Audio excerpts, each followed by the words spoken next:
Hey everyone, it's Emily, and we have reached the halfway point of 2025, so I figured it was finally time to share all the games I played so far this year, and finally sit down and rank them for you. So here are all the games I played so far this year, most of which I've completed, and some I made some good progress with that I want to talk about. But there are 14 of them. The last one is off screen here, and it's one I've been streaming, so we'll get to that eventually. But as you can see here, most of them are in the JRPG sort of realm, which is arguably the genre I love the most and definitely one that I play most often. So we'll be talking a lot of JRPGs today, and this is all kind of roughly in the timetable I played them or beat them. Kind of take this a little bit with a grain of salt with how these are kind of mapped here together, but it gives you a rough timeline of when I was playing these. Starting with our first one, Trails Through Daybreak. So this is the start of the Calvard arc, and technically I started this in December last year, but I did officially beat it in January of 2025, so that is why it's included on this list, and I wanted an excuse to talk about Trails. So this is when we were first introduced to our main protagonist, Van, and he's arguably probably my favorite protagonist in Trails. I love Estelle too, and I can't wait to see her again in the remake, but right now I really enjoy Van as a character, and I think this whole entire entry in the Trails franchise, which, as many of you know, is very long running. There's a lot of games to get through to officially get here if you want to play in chronological order, but I think it's so worth it. It's such a fun game. I love how they introduced the hybrid combat system where you can attack enemies on the field with action combat, and then whenever you want, you could turn it into turn-based, or usually with boss battles, you're kind of forced to do turn-based, but I really love the turn-based systems in Trails. I think it's just so innovative with how they kind of use the map with different abilities and things. And it's also very sensitive to timing, so you kind of plan out your moves ahead of time as long as none of the characters interfere with all the different speeds all the characters are running with. But yeah, this game is such a blast. I love it so much. And I have recommended this in the past for people to try if you want to just dip your toes into the Trails franchise without any prior experience. I still stand by that. I think this is still a great game on its own. Would you not really get all the references or some of the characters who pop up where it kind of seems like you should know them? Yes, but I think you could look past that, and if you really want to see if you want to invest your time into playing all the Trails games, I think this is not a bad one to try, just to, again, dip your toes in and see if you want to continue with the series and maybe go backwards and see what all the other games are about. But in terms of ranking, my last Q&A video, I did say that Daybreak was a top 3 Trails games for me, and Trails is my favorite franchise, so I think it's no surprise, right? We're starting with an S tier game here. It's such a good game. I love this game, and I could see myself replaying this at some point, maybe before the newest entry in this arc, Trails Beyond the Horizon, which is coming out in January. I might do a replay, but we'll see. But right next to this is Daybreak II. Daybreak II is kind of the controversial game in the Trails franchise. So a lot of people say this is the worst Trails game. I wouldn't go that far, but then again, I don't think any of the Trails games are bad because I like all the games. Is it weaker than Daybreak 1? Yes. The reason for that is mostly because of some of the kind of story bits they give you, because they introduce this new sort of system in storytelling, which is very different for the Trails series as a whole. And it doesn't seem like it makes too much progress in the overall narrative, which if you've been playing these games since the beginning, you kind of want to know, where are these games going? Like, when is this franchise going to end? And when are we going to have more revelations of what's actually going on? So in that respect, I could see why this was a disappointment.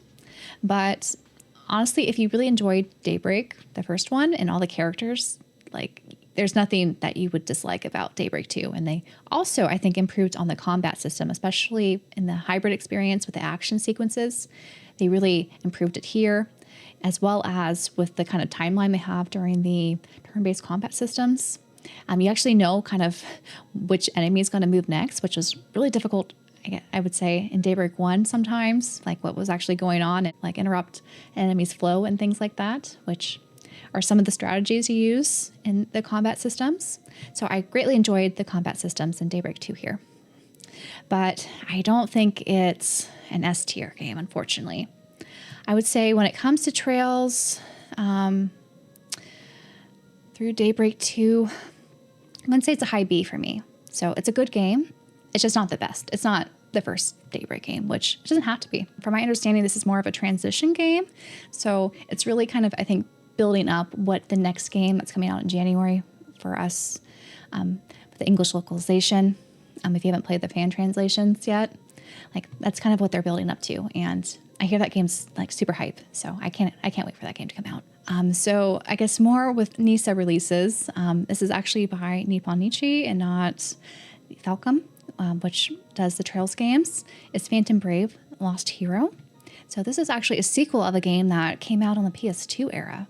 And I'm someone who really adores strategy RPGs. So Phantom Brave: The Lost Hero is an interesting spin on kind of the tactical strategy RPG genre. And it's something I haven't played quite like this before because I haven't played the first game. And this is actually a little bit different from the first game and kind of the different systems they applied where you're able to have your vast catalog of characters kind of embody certain elements that are on the field to kind of figure out how to power them up and give them weapons and things like that. So it's really interesting just how I think innovative a lot of the systems are in this game. And I think the whole package is very summer vibesy. I don't know why this came out in January. This would have been like a perfect spring summer game because of all the island vibes. But maybe that was the appeal when during the cold months, when you're stuck inside, you could go play kind of a summer experience game. But there's a lot of charm, I would say, of the characters that I really enjoyed. It took me, I think, most of the demo to feel really attached to the characters, but I overall really liked them and kind of where the story went after the demo. And there's so many things, just like in the Disgaea games, that you could customize with the gameplay here. And really the possibilities are pretty limitless when it comes to how you want to approach a lot of the strategies and building characters and things like that. I didn't get too deep in the weeds, but I definitely could understand the appeal for that. So overall, I really enjoyed this game. Is it my favorite game that's released or that I played this year? No, but I still really enjoyed it. So I kind of stuck between a C+ or a B- when it comes to tier ranking. So I'm going to go with a B-. So it's an enjoyable experience.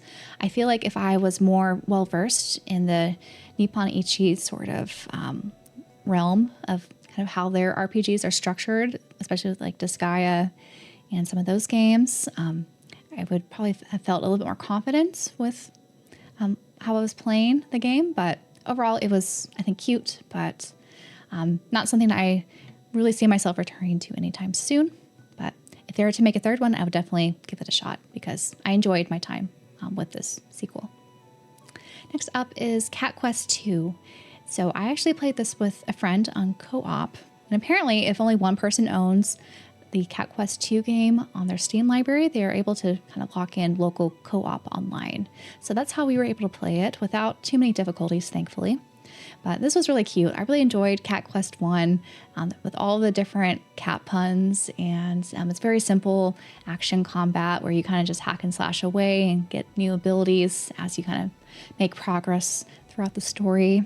And you go through all these little mini dungeons and try to loot them with the best weapons and things to kind of increase your power and also increase your level. So it's very much a fun jaunt. And I feel like it was really smart for Cat Quest to introduce co-op mode to this because it really, I think, made the experience a lot more enjoyable and fun.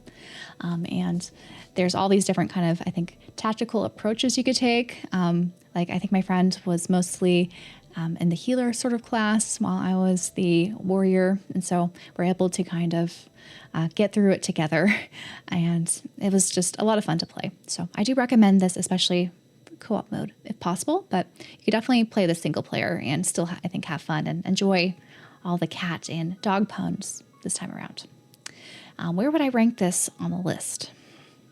So this is also fun, and it's hard to, I think, rank a game like this because it's less, I would say, a story narrative game, which is usually the type of games I lean more towards. But I think the gameplay and, again, kind of how you would play this in co-op was a lot of fun. So I would give this a solid B. So somewhere between Daybreak II and Phantom Brave. So definitely a recommend for me, and especially if you're going to play it co-op. Next up is Harvestella. And I feel so bad. I was supposed to make a video about Harvestella with my podcast co-host, Brandon from Just the Gems. I still have what we filmed, and maybe someday I'll make that into a video.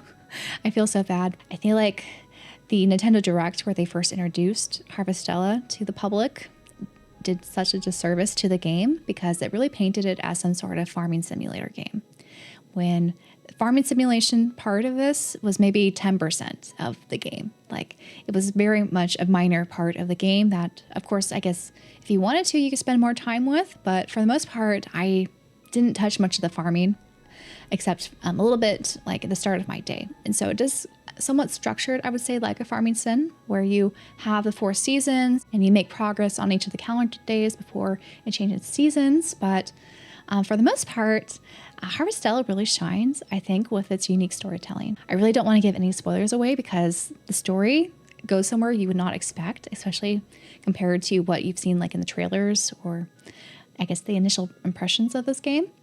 But there's some really cool sci-fi elements, I will just say, that I think was really well crafted in how they told the story. The other kind of, I would say, big flaw about this game that I kind of overlooked was the combat systems. This is a Square Enix game, so they kind of have this job class system integrated in Harvestella, but it's very simple. And despite having so many different job classes and types of weapons your characters could have, and all the different skill trees that you can improve upon their combat, I would say the combat was rather simple. Almost to a detriment, because I could see that there was so much potential to add some more interesting combat elements like dodging, for example. You could kind of dodge, but not that easily in the game. And so a lot of the combat, at least when I was playing it, was kind of having your character have a bunch of food that they would make from their crops. And you were kind of in a stalemate battling against enemies to see whose HP would expire first. And so it's not the most engaging combat system by any means, but I would say it was serviceable. Especially the more progress you make in the game, you have more abilities, and eventually I was just, I think, one of the mage classes. So I had more of a range where I didn't have to be just hacking away at enemies and seeing whether or not my HP was going to drain before them. Instead, you could have up to 2 different party members who accompany you while going through all the different dungeons and things. And so I had them be more the melee class. So they were up close and personal, and so I was just keeping an eye on their health. But the nice thing about the game is even if your party members died while you're in combat, they do eventually get revived. So you actually don't have to expend any items to heal them if you choose not to. But yeah, despite my grievances with the combat, really the story is what makes this such a standout game. And there are so many interesting characters that they introduce throughout the narrative, and how they kind of play a part in everything I thought was really cool. And something about the art style was also just very ethereal, even though it was very simple. And I played this on the Nintendo Switch, so the graphics weren't the best.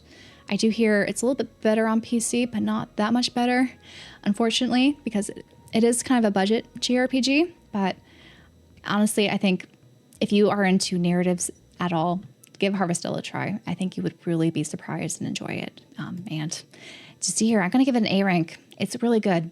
It's not quite S rank levels for me, but I really enjoyed this, and it'd be awesome if they made a sequel someday. I don't think they will, because the director of this game, I think, left Square Enix, but you never know. Maybe they would hire him outside of the company to make a sequel, or maybe he'll make a spiritual successor. I would take that too. Next up is Xeno Chronicles X, the definitive edition for the Switch. And I was so excited when this came out because this was the last kind of big Wii U title that I was hoping to get at least ported over to the Switch. And they did it. I'm so happy. And unfortunately, I've not totally beat this game. This is one I've been slowly chipping away at because out of all the Xeno Chronicles games, X is a little bit less story heavy There's definitely a story, and I really like the characters they have and all the different characters you meet along the way. And the more affinity you kind of share with them, the more you learn about them. And some of the stories are very wild, especially some of the side quests. So those are very fun. And the map, too, of the entire planet is really interesting. And just seeing more sci-fi kind of emerge, I think, in an RPG is something I've been kind of craving. So that was also very welcome in this entry. And also the mechs. The mechs are really cool. And I'm very tempted to get, I think Kotobukiya re-released the model kit of kind of the mech that you ride. So maybe someday I'll get to that one. But yeah, I think X is really great. But how does it compare to the other Xenoblade Chronicles games? Because all 3 of those that I played prior to this were top tier games for me. Maybe that's kind of what slated it as being one of my favorite franchises of all time. I think X is very good, but it is a different game. I don't think it's necessarily going to top my list even after I beat it, unfortunately, but it's still a great game. And I feel confident enough ranking it now, even though I haven't technically hit the end screen. But I think I played enough to share kind of my overall thoughts, and I'm hoping to wrap this up sometime this summer. But I'm going to give Xenoblade Chronicles X an A tier.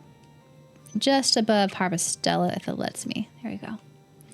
So both of these I think are wonderful games and highly recommended to play, especially on the Switch if you like physical media. But they both offer different experiences. So if you really like explorative games and flying around in mechs, Xenoblade Chronicles X Definitive Edition definitely will be up your alley.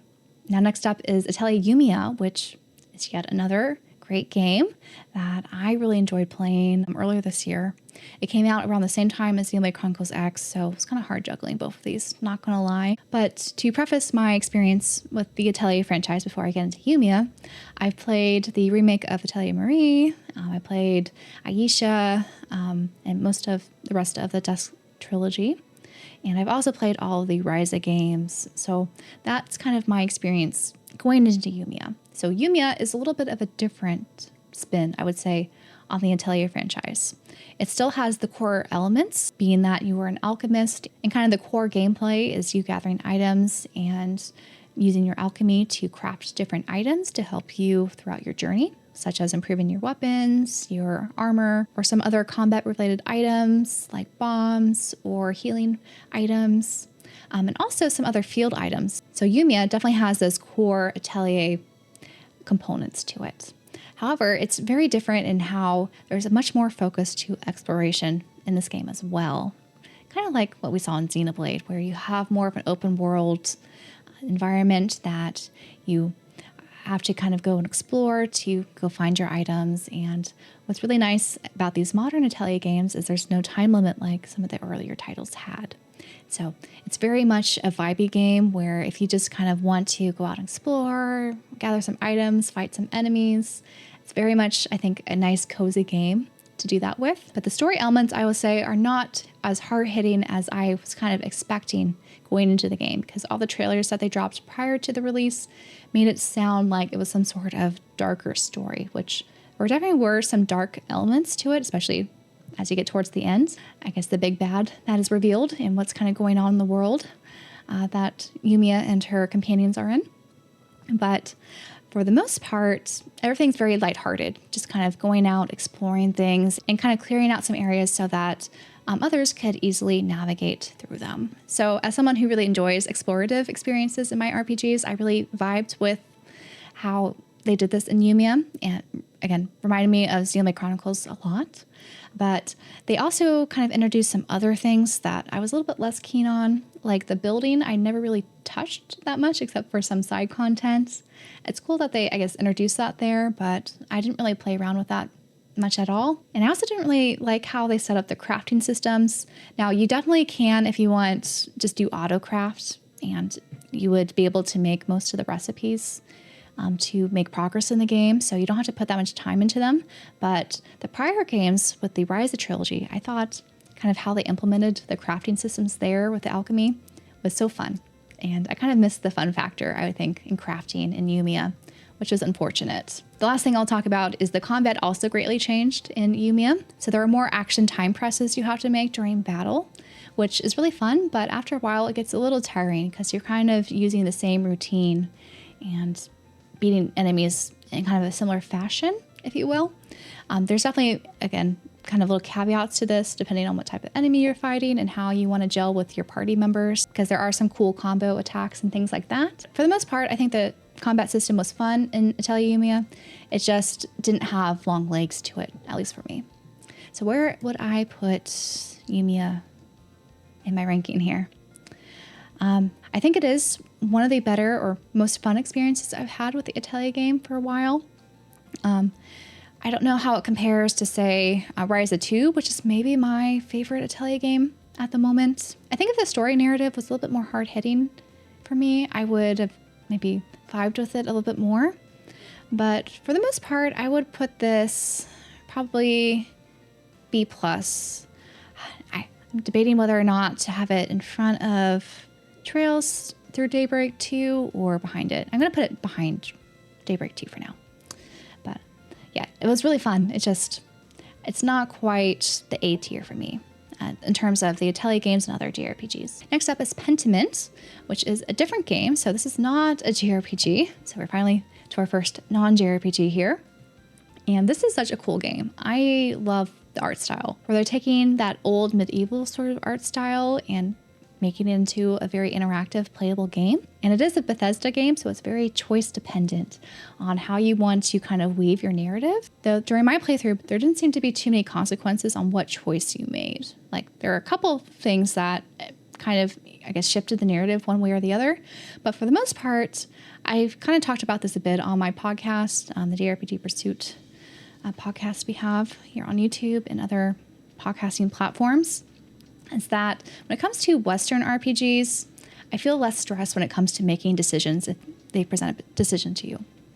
Mostly because I feel like there's not as much content I'm being barred from if I make the wrong decision on accident. So here it was kind of fun to sometimes choose nonsensical answers when presented with different dialogue choices, and it was just kind of cool to see how things played out. So where would I rank this? I would say this is a B+ for me as well. I really enjoyed it.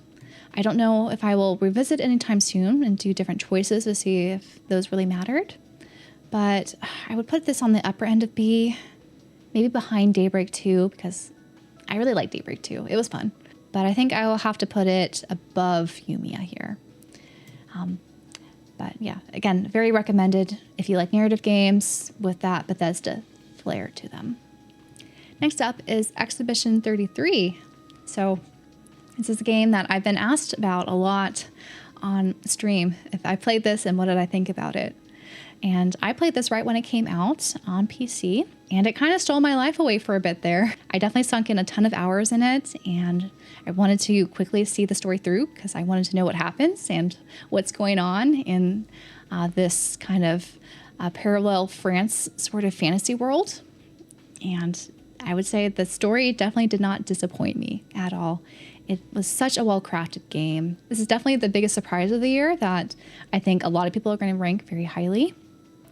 And I also didn't mind how they used the turn-based combat system with sort of those Souls-like elements to it with the dodge and parry system. I thought that was really fun. And it did take me a while sometimes to, I guess, learn some of the quirks and some of the enemies that you fight against. But once you kind of get in the zone, I don't know, it was very thrilling, I think, to finally beat a tough boss and be able to parry or dodge them appropriately and finally beat them. So it's very much, I think, a rewarding game while playing it. And the art style and overall narrative and voice acting was just top tier. It was such a great experience.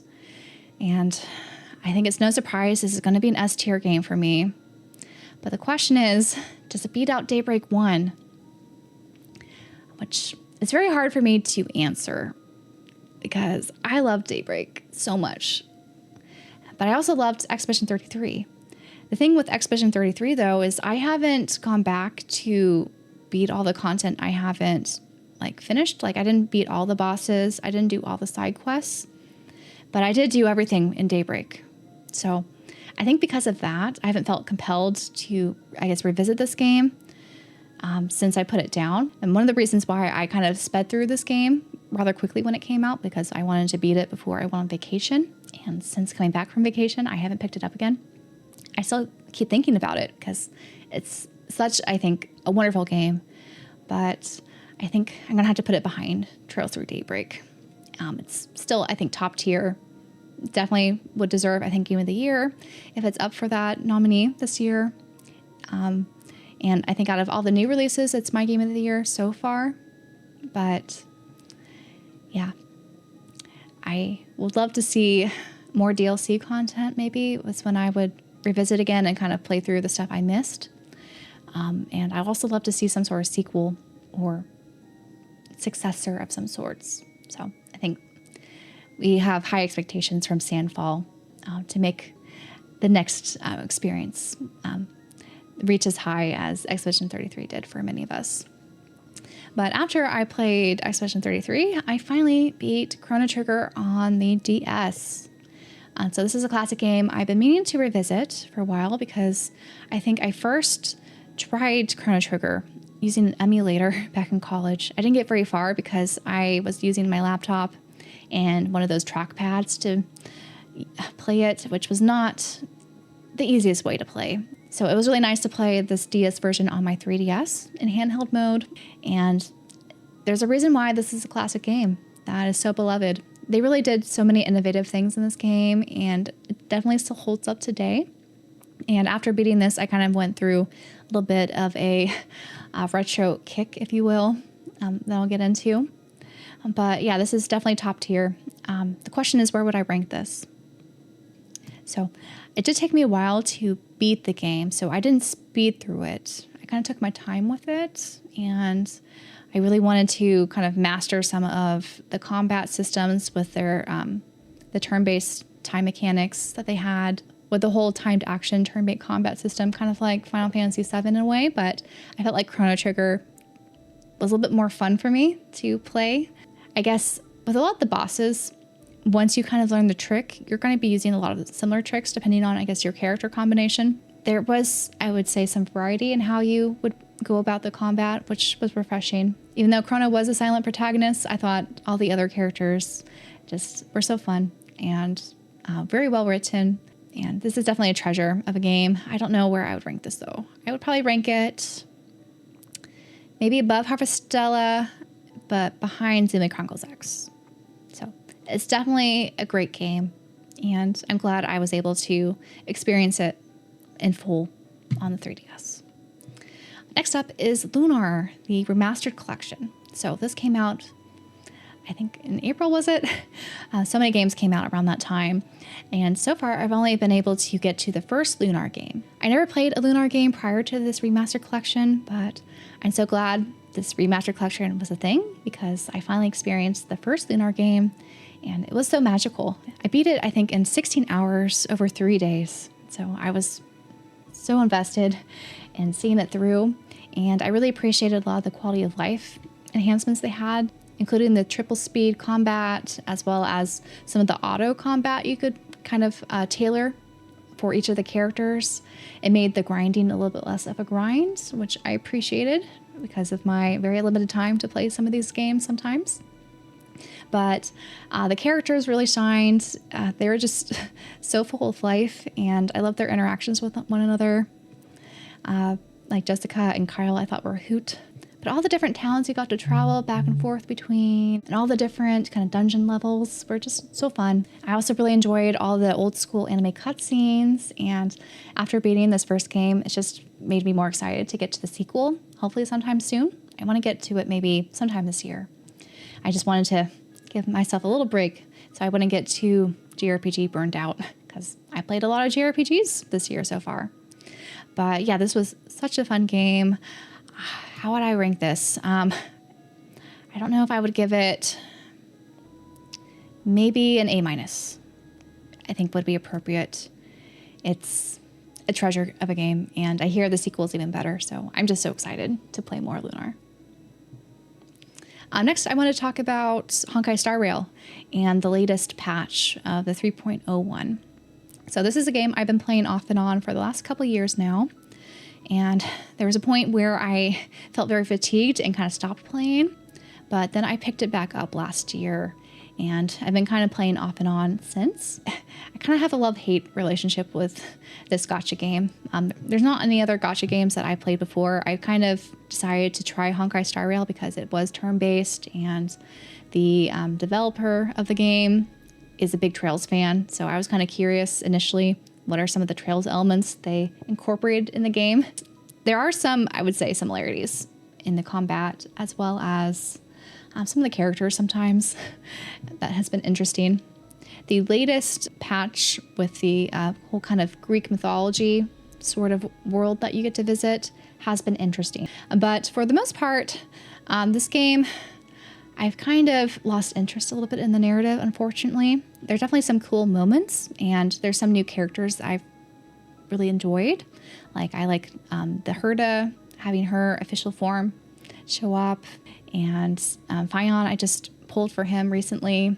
He has a really cool like combat style and power up that I enjoyed. They also recently released the Fate collaboration with Fate Night Stay, where you could have Archer and Saber as part of your game if you pull for them, or I guess you get Archer for free.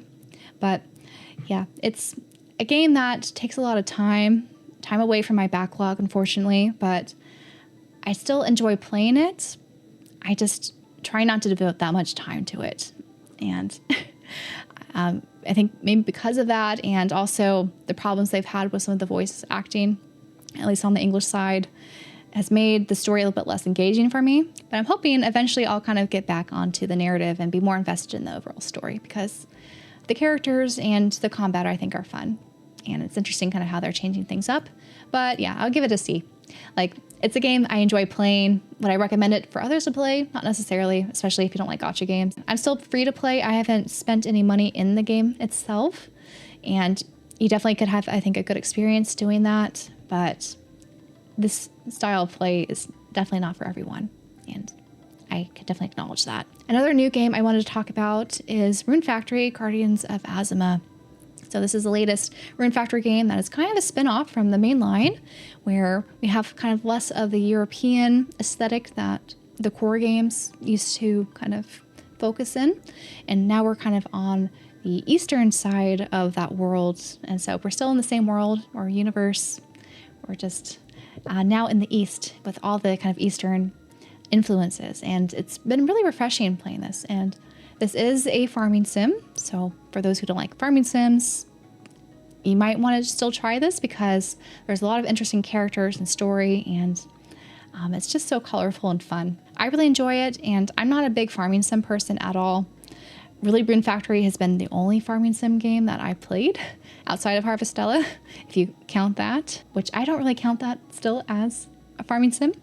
But there's just something so charming about Guardians of Azimma that I'm really enjoying, and I haven't felt this invested in a Rune Factory game since Rune Factory 4 or Rune Factory 4 Special on the Switch. So it's nice to see the return of the series, and I'm still actually playing through this. I've been taking my time, just like with Xeno Chronicles X here. So I probably shouldn't be ranking this quite yet, but if I were to rank it with what I've played so far, which is, I would say, maybe halfway, I would give this a solid B. Maybe right below Atelier Yumia in overall experience. So definitely one I would recommend, especially if you're the right person who enjoys kind of the Rune Factory formula, but seeing a little bit of a twist on it. The last game I want to talk about is Psychonauts, which is a childhood favorite game of mine that I've recently revisited on stream. So I've been playing through this game my last few streaming sessions, and it's been a blast replaying this game and just remembering all of the crazy dialogue this game used to have. They really don't write games like this anymore, which is a shame because there's just so many clever writing bits and wacky characters. It's just so charming and witty. And the gameplay is also really fun. If you like 3D platformers, that it's more of a, I would say, focus on a narrative rather than just the pure kind of platforming like you see in the Mario games. Psychonauts, I think, is one game that you definitely should not ignore And for a 20-year-old game, it still, I think, really holds up well.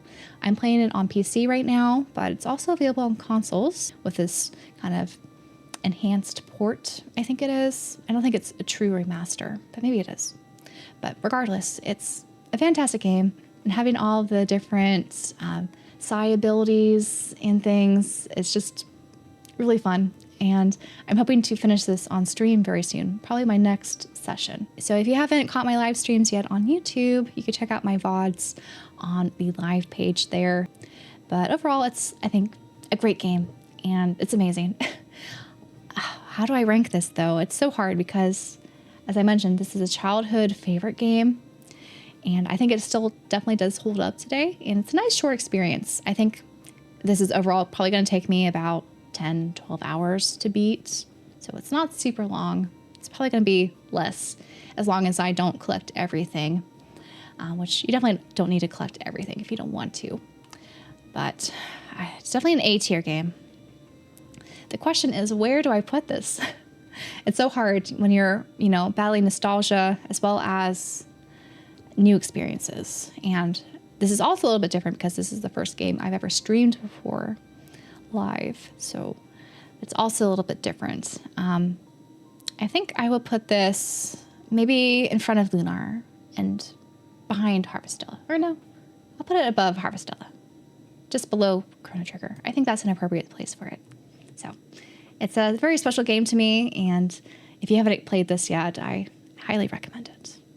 But yeah, those are all the games I've played and mostly beaten so far this year. So I hope you guys enjoy this sort of format, because I plan on doing this again with the rest of the games I'm playing at the end of this year. But I want to take some time now to thank all of my channel members. I recently opened up YouTube memberships, so your support means a ton. And I want to give a special shout out to my Orbinate Architects, Dr. God, and Calix. So thank you. So let me know which games you've played so far this year and how you would rank them. And also if any of the games I talked about today you've also played, and whether or not you agree or disagree with my ranking. I hope for the rest of the year we get to play lots of cool games. I definitely plan on playing more on stream, so definitely check that out or make recommendations of games you'd like to see me stream on this channel. And until my next video, bye guys.